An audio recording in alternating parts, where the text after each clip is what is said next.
যুব তৃণমূল কংগ্রেসের জেলা সাধারণ সম্পাদক সৌমিত্র সরকারের উদ্যোগে মালদা শহরের রথবাড়ি মোড় দলীয় কার্যালয়ে তৃণমূল কংগ্রেসের ২৭তম প্রতিষ্ঠা দিবস ধুমধামের সহিত পালন করা হয়। বুধবার সকালে জেলা যুব নেতা সৌমিত্র সরকার দলীয় পতাকা উত্তোলন করে ও কেক কেটে প্রতিষ্ঠা দিবস পালন করেন।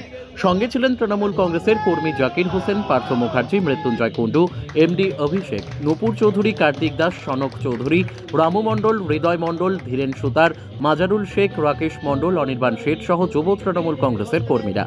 তৃণমূল কংগ্রেসের প্রতিষ্ঠা দিবস উপলক্ষে দলীয় কার্যালয়ের সামনে মাননীয় মুখ্যমন্ত্রী তথা তৃণমূল কংগ্রেসের সুপ্রিমো জননেত্রী মমতা বন্দ্যোপাধ্যায়ের জীবনী কর্মকাণ্ড ডিসপ্লের মাধ্যমে তুলে ধরে ফিতে কেটে তার উদ্বোধন করা হয় এদিন।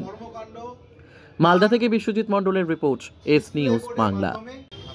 আজকে 1 জানুয়ারি 2025 বছর আমাদের 1998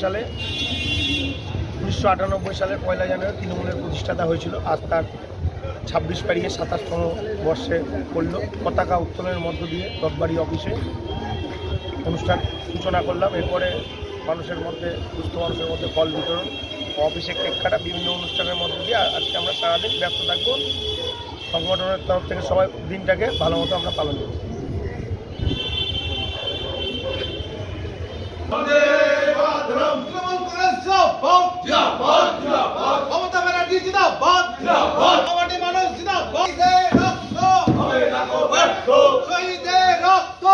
জিন্দাবাদ।